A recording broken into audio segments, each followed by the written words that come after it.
Ciekawe, czy mnie będzie słychać, bo znowu, jak w zeszłym roku, głośniki bardzo głośno mówią, ale staramy się zrobić dla Was reportaż z treningu, z próby generalnej do defilady z okazji 15 sierpnia.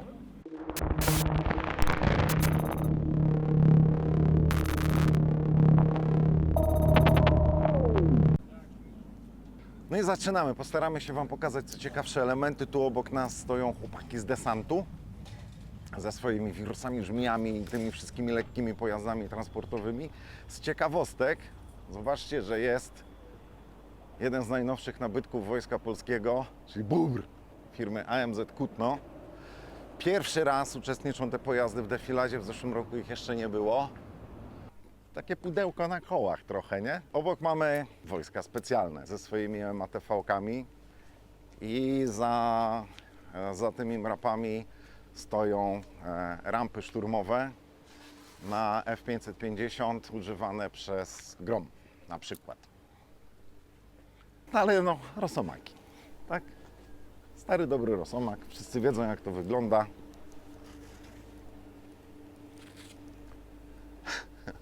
Od razu wyjaśnienie dla wszystkich szurów. To są proporczyki pododdziałów w barwach jednostek, a nie flaga Ukrainy, tak? Więc darujcie sobie komentarze, co tam robi flaga Ukrainy, co tam robi flaga Ukrainy. Nic nie robi, bo to nie jest flaga Ukrainy, po prostu. Co mamy dalej? Rosomaki. Chyba podjedziemy kawałek jeszcze, nie? Dużo rosomaków. Dużo rosomaków, więc podjedziemy jeszcze kawałek i znajdziemy coś fajnego i pokażemy.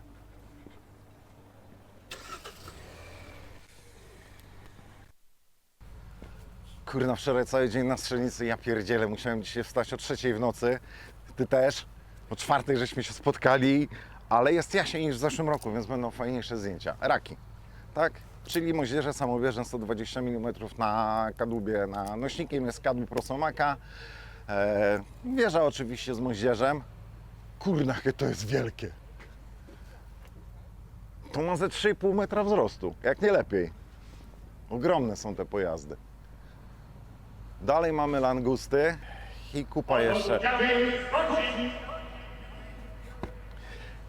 I dalej jedziemy, zobaczymy co stoi tam. Oddziały, baczność!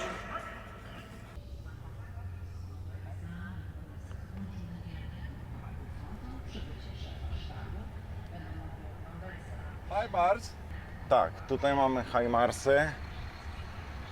Trochę ich jest, to jest chyba NDR. Most samobieżny Daglezja.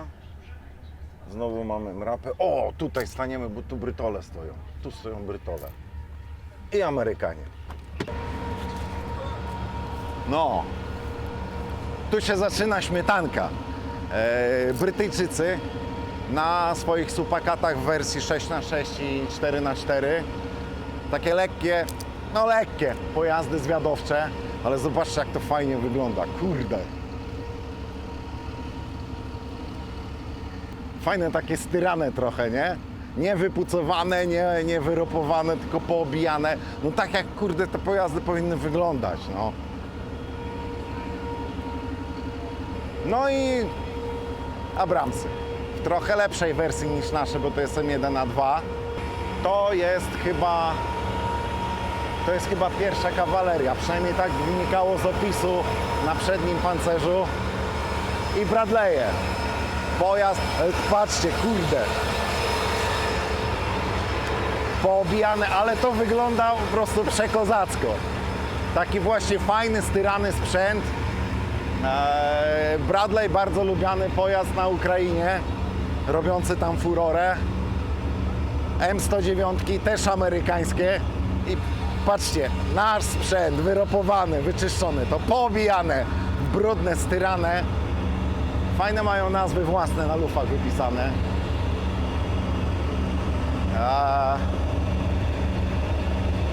A tutaj stare ale jary jeszcze. Flakpanzer Gepard to są Rumuni. I nasze borsuki. I tak jak w zeszłym roku w dwóch wersjach. Na gąskach stalowo-gumowych, a ten z tyłu już jest tylko na gumowych.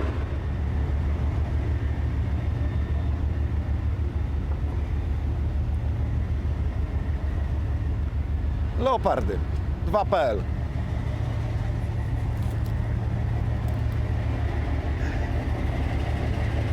Dla wszystkich szurów. UA nie oznacza, że czołg ma jechać na Ukrainę. To jest numer rejestracyjny stosowany na pojazdach ciężkich, gąsienicowych, bojowych generalnie.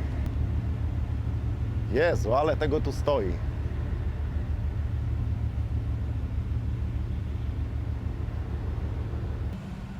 Ale ten kierowca to ma tu przegwizdane, nie? By stamtąd wyjść.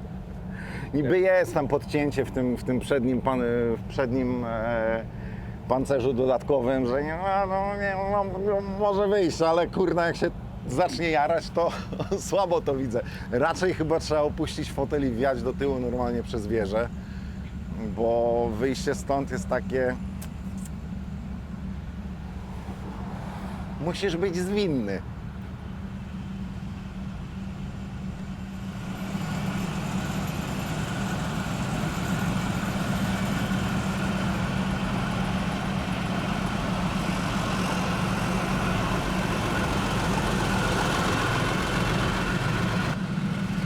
K2, czyli też nasze nowe czołgi, koreańskie, też nie z flagami Ukrainy, tylko z proporczykami jednostki. Fajnie wyglądają, one są takie... I teraz postawcie to koło tego, koło raka, gdzie on był o praktycznie całą wieżę jeszcze wyższy od tego. Pancerz reaktywny, czyli po prostu taka kanapka, najczęściej ze stali albo z jakiegoś kompozytu. W środku jest materiał wybuchowy. To jest niewrażliwe na ostrzał z broni małokalibrowej, a przy trafieniu dużym pociskiem to generalnie osłabia w dużym stopniu działanie pocisku kumulacyjnego. Jak kumulak w to trafia, następuje detonacja, rozproszenie strumienia kumulacyjnego, bardzo mocno spada penetracja. Trochę też jest przeciwko pociskom przeciwpancernym kinetycznym, czyli rdzeniówką, ale on nie osłabia tego tak dobrze, jak w przypadku pocisku kumulacyjnego. Ukraińcy tym okładają wszystko. Co? No peryskop z tym. Z wycieraczką. No.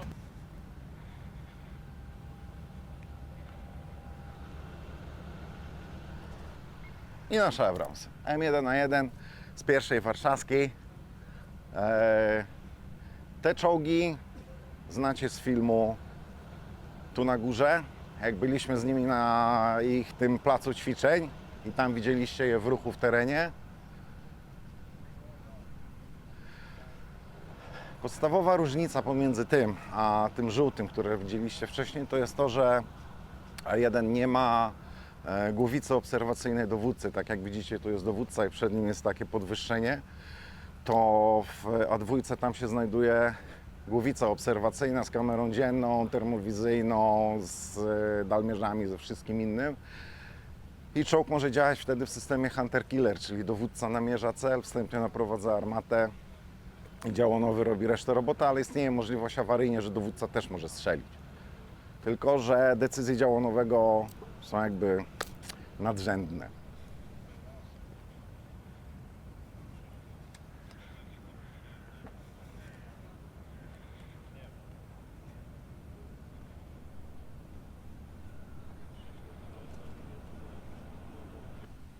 Nie zwróciłem uwagi, bo jeden z wozów ma nazwę własną Sitek 21 na cześć sierżanta Sitka, tego żołnierza z pierwszej. On był kierowcą czołgu, który zginął na granicy i chyba z 2 tygodnie temu była w ogóle uroczystość nadania. Matka tego poległego żołnierza tam odsłaniała napis na lufie. On powinien tu być, ale to kurna, że nie wzięliśmy drona, no.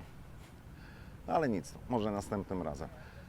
Więc zobaczymy, czy w trakcie przemarszu tego próbnego wyczaimy tę nazwę. Powinien być ten wóz tutaj. A w ogóle to musimy pogadać z rzecznikiem i może byśmy w końcu pojechali na strzelanie z Abramsów. Może byśmy zrobili coś więcej. Nie wiem, czy dalej, kurde, jest... A można w środku filmować? Nie. Ale jakby można było w środku filmować, To by było spoko. Ja bym na przykład chciał sobie ćwiczebny załadować. 18 kilo. Albo, czekaj, ile tamten? Najcięższy waży ponad 30.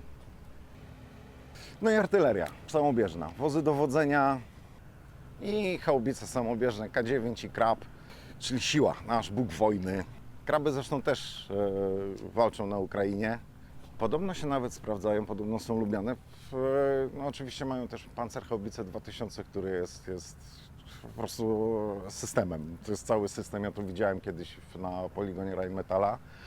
Tylko że to jest bardzo skomplikowany pojazd, dający ogromne możliwości, ale no, niestety nie możesz z niego strzelać tak szybko, żeby ci się zagotowała lufa, bo te systemy po prostu nie wydolą. Tu mamy K9, za K9 stoją kraby. Kontrola jakości pan Wong i pan Lee.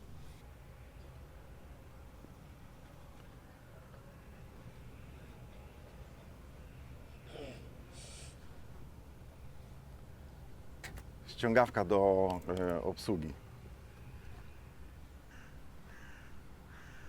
Że mam gadać?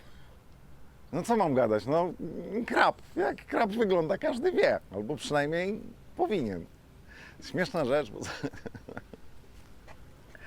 szczoteczka do zamiatania. To jest generalnie po to, żeby przy obrocie wieży ściągać z kadłuba z zabrudzenia cały syf, który się tam gromadzi, żeby po prostu nie doszło do przypadkowego zablokowania wieży. No ale mają też obrę, czyli wskaźniki opromieniowania laserami.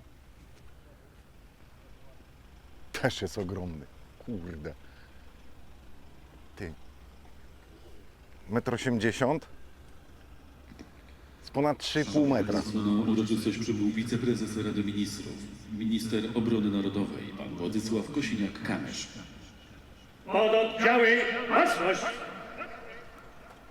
I to koniec. Wracamy, bo zaraz będzie przemarsz.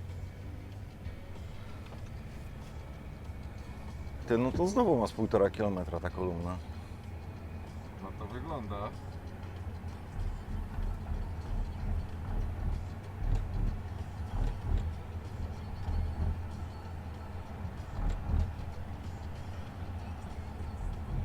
Ale światło, ja nie wiem w ogóle z czego to wynikało, że w zeszłym roku jak byliśmy, było ciemno jeszcze.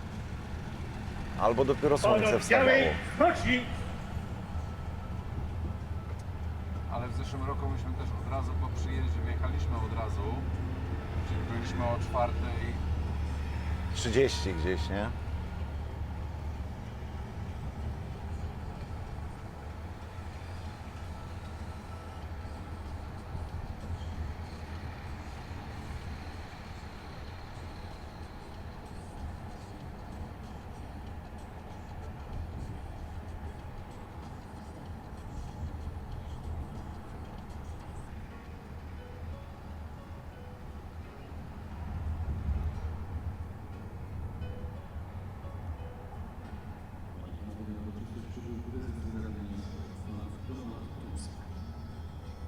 Pododdziały, baczność!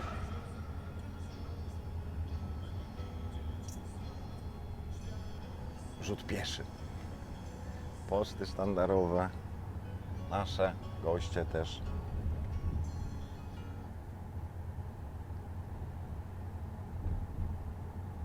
Marynarze.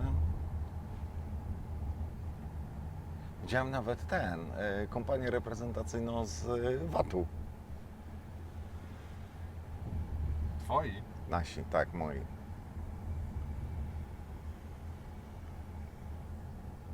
No dobra, dojechaliśmy, to co? Zajmujemy miejscówkę i czekamy, aż ruszą.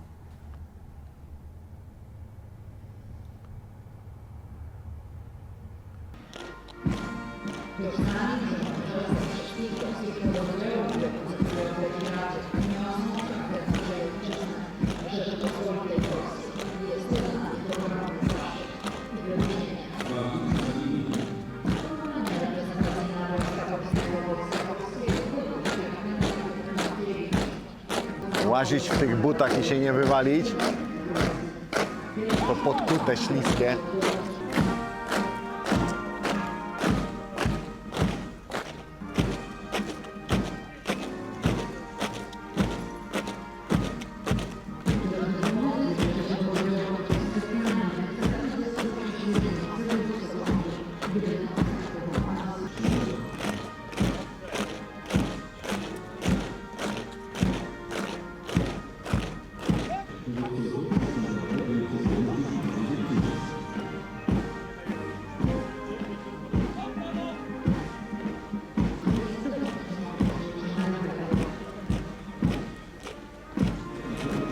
Widziałeś, jak mieli ręce z tyłu zapas włożone, wiesz dlaczego? Bo to górale. Oni normalnie będą szli w pelerynach i dlatego mają rękę z tyłu zapasem. O! Patrz! Paciaki!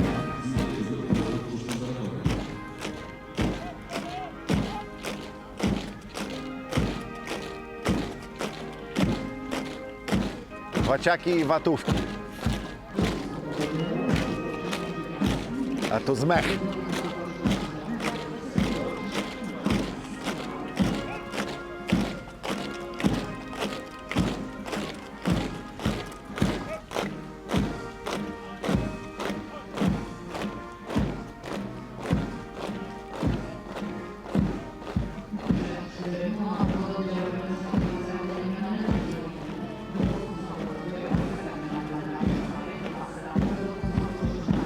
Jak zwykle najbardziej wyluzowany pod opcją.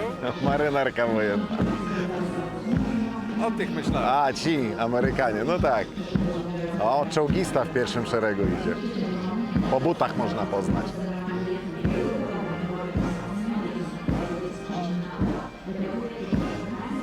Za dobry tole z klasy. Tak.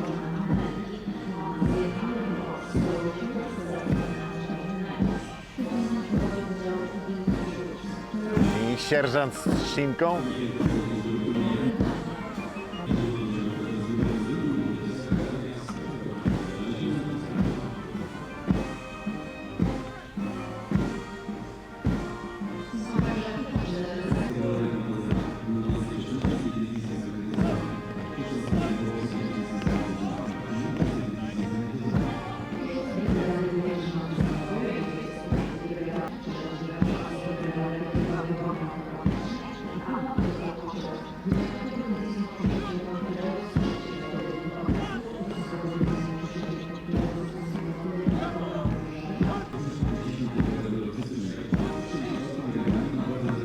Ale takiego przemarszu pocztów sztandarowych to nie było chyba w zeszłym roku.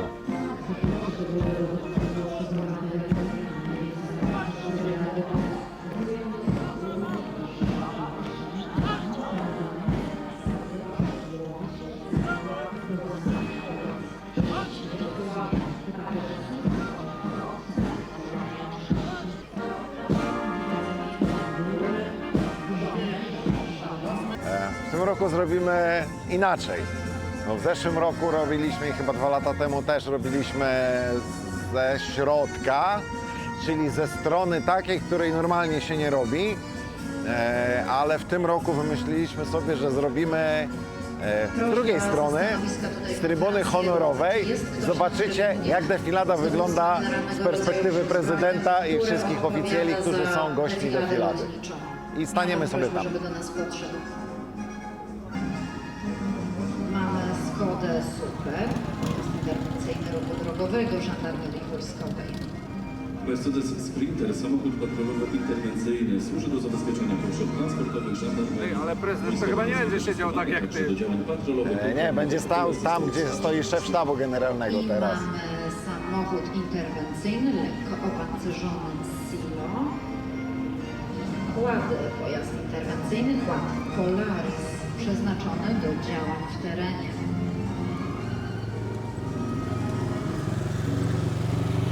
Minimi, proszę, proszę. Interwencyjny Mercedes Vito, samochód interwencyjny żandarmerii wojskowej, wykorzystywany w czynnościach rozpoznania pyrotechnicznego, a przed Państwem kolumna pojazdów Wojsk Obrony Terytorialnej, którą rozpoczynają motocykle kartki. No, Będą to wodzi porucznik Jarosław. to są wotowcy, żeby nie było. Do wykonywania zadań pomocy terytorialnej.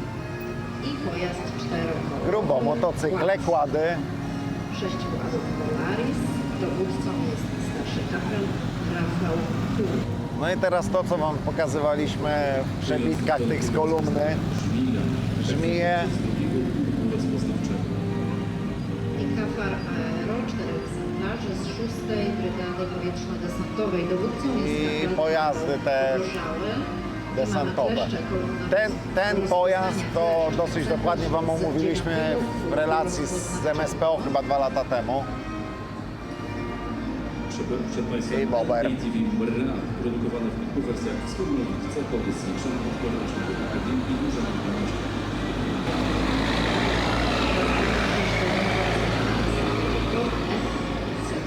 Creme de la creme zaczyna się na ciężko. 30 z 17 Brygady Zmechanizowanej oraz 11 Dywizji Kawalerii Pancernej. Dowódcą kolumny jest kapitan Bartłomiej Arno. Połowy transporter Z 17 byłem parę lat temu na ćwiczeniach i w Rosomaku przejechałem 500 km. Różnikowej przydział bojowy z miejscami dla załogi wraz z drużyną. Transporter posiada wszystkie koła napędzane. Był wykorzystywany m.in. przez polskich żołnierzy w czasie misji w Afganistanie. Produkuje go Polska Grupa Zbrojeniowa. A tu mamy Rosomaki z wieżami ZSSW. Z inną armatą, ze zintegrowanymi PPK-ami. No i wieża jest bezzałogowa, tak? Że generalnie cała załoga już siedzi w kadłubie. PS Rakietnica, 4 egzemplarze z 32 Dywizjonu Rakietowego Obrony Powietrznej, 3 Warszawska Brygada Rakietowa Obrony Powietrznej. Dowódcą jest starszy kapral Paweł Jabłoński. Zestawy obrony przeciwlotniczej bardzo bliskiego zasięgu, czyli armata ZU-23-2 postawiona na starze, częściowo opancerzona. Dariusz Majka.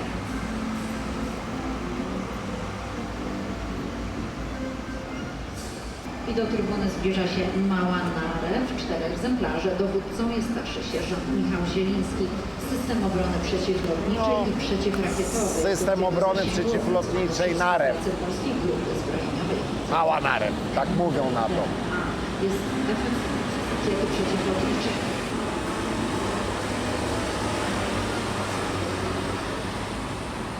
I już mamy wóz dowodzenia Gladius, jeden egzemplarz z 18 Pułku Artylerii z Nowej Nęby, dowódcą jest kapral Paweł Sowa.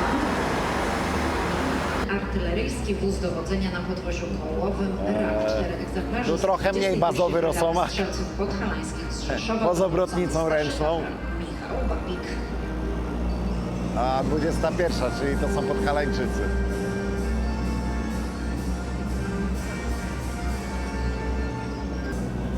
Do trybuny zbliża się 120 mm moście Rak. samobieżny rak na podwoziu kołowym egzemplarze z 20 Jezus Maria, jakie to jest wielkie.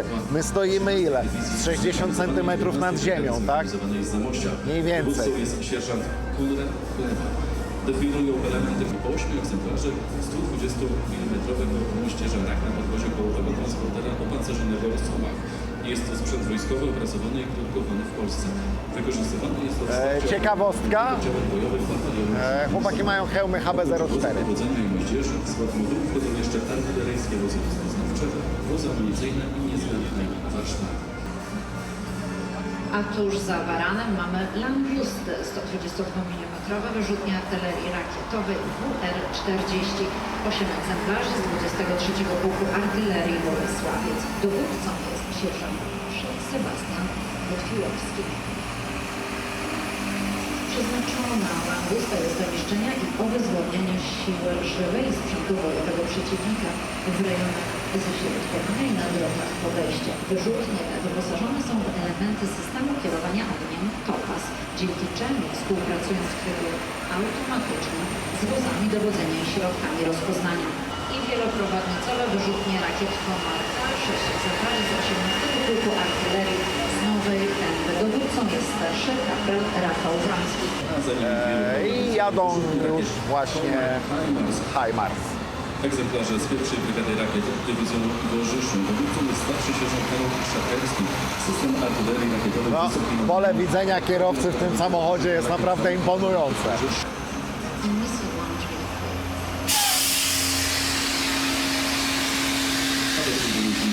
przeciwlinowy lekki Bożena przewożony na przyczepie samochodu Star 1466.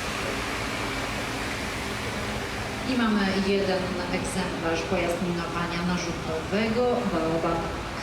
Centrum Szkolenia Wojsk Inżynieryjnych i Chemicznych we Wrocławiu. Dowódcą jest starszy kapral Bartłomiej Dawid. Zbliża się most towarzyszący MS-20 na podwórzu samochodowym. Most towarzyszący na podwórzu samochodowym jest przeznaczony do urządzenia przepraw na przeszkodach głównych i innych przecinających drogi ruchu i manewrów wojsk wojsk uruchomienia taktycznego. I już widzimy Kugera, transporter z rodziny MRA. 4 egzemplarze, dowódcą jest kapral Damian Lik. No, wreszcie zaczyna się to, co lubię najbardziej. Taktycznym zważem na samochodzie Jelcz RMS.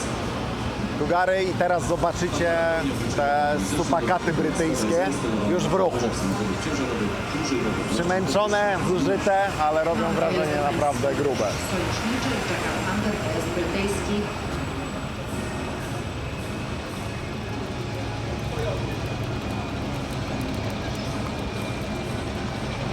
Toyoty. Przed Państwem debiutował pojazd brytyjski, a za nimi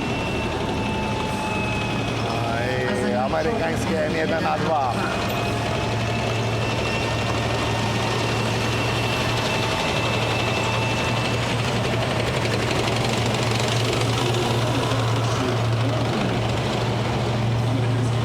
O, Bradley'e lubię, podobają mi się bardzo.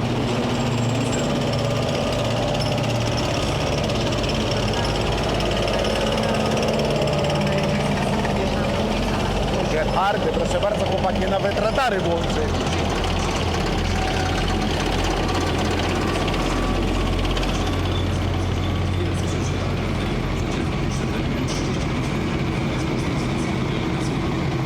Gepard jest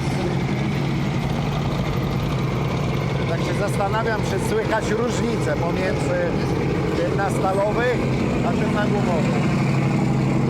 Chyba trochę tak.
I tyle z treningu. Próby generalnej do defilady, która odbędzie się 15 sierpnia, tu na dole.